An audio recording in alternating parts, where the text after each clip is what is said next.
soit élevé, il fallait qu'il puisse être humilié à la croix. Et enfin être élevé.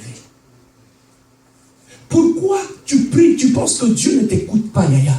C'est parce que lorsque Dieu te donne des conditions à remplir, tu ne remplis pas.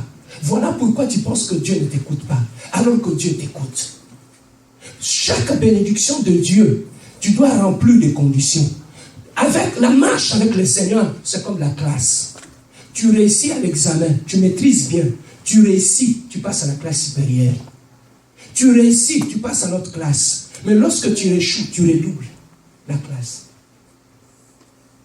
Alors, voilà comment les choses de Dieu marchent. Mais maintenant, Dieu a parlé à David que tu seras roi. Il l'a oint. Mais comment David sera roi en Israël? Dieu, lorsqu'il te bénit, il te dévance déjà. Il va aller planifier ce qu'il va faire. Avec Dieu, lorsque Dieu t'appelle vaillant héros, sache que lui te voit déjà dans le futur. Il ne te voit pas dans ton présent. Dans ton présent, tu peux être faible. Mais dans ton futur, Dieu te voit comme un vaillant héros. Papa, ce que tu es aujourd'hui ne te regarde pas par rapport à ce que tu es aujourd'hui. Est-ce que tu sais comment Dieu t'appelle?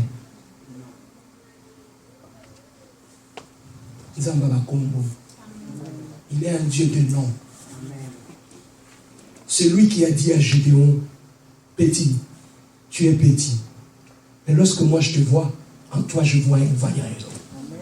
Dans chaque personne telle que nous sommes ici, Dieu a placé une femme forte, un homme fort, un héros. Mais maintenant, Dieu va permettre certaines circonstances de la vie pour ressortir l'homme fort qui se cache en toi. C'est devant les obstacles, les difficultés de la vie que Dieu nous forge, afin qu'on puisse devenir fort et que l'homme que Dieu a prévu en nous pour qu'il puisse sortir. Dieu a choisi des chemins compliqués pour ramener David au palais royal. Mais voilà comment Dieu fait les choses. Dieu a commencé par amener David dans le palais royal. David est devenu ami avec le fils du roi. David était devenu ami avec le fils du roi. Mais David, ce que j'aime avec David, David avait fermé sa bouche. Ce qu'on avait fait sur sa tête à la maison de son père, lorsqu'on lui avait mis de l'huile, il ne lui avait jamais dit ça à son ami Jonathan, qui était le fils du roi. Dieu, pour t'amener au lieu de ta destinée, Dieu commence d'abord par ouvrir un chemin. Papa, il y a des chemins dans la vie, quand tu les gagnes, tu te poses la question, est-ce que ce chemin va m'amener à la royauté? David, il n'avait pas de connaissance au palais royal. Mais Dieu a ouvert la brèche. Au travers de la brèche, Dieu sait qu'est-ce qu'il est en train de faire. Papa, Dieu peut t'amener ici à l'église de la compassion. Tu ne sais pas pourquoi Dieu t'a amené ici. Peut-être c'est ici que tu vas rencontrer l'homme providentiel de ta vie. C'est ici que tu vas rencontrer un bon partenaire. C'est ici. Mais avant que le partenaire arrive ici, Dieu t'amène déjà ici. Il te fait asseoir. Il commence à t'enseigner. De telle manière que lorsque le partenaire viendra, c'est là que ça se déclenche, ta bénédiction. Voilà pourquoi Dieu nous amène d'abord quelque part avant qu'il puisse nous bénir. Amen, hein? Amen. Alors David était devenu ami de Jonathan.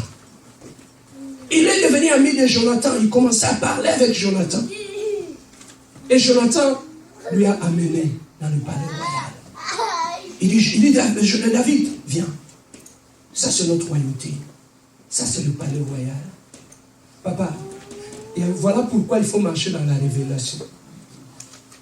C'est l'erreur que Jonathan avait fait. C'était quoi? Quand il a amené David au palais royal, David c'était un homme de principe. Il connaissait les lois spirituelles. Il lui a montré à David, David, ça c'est la chaise du roi. Là où mon père, qui est le roi, il s'assoit.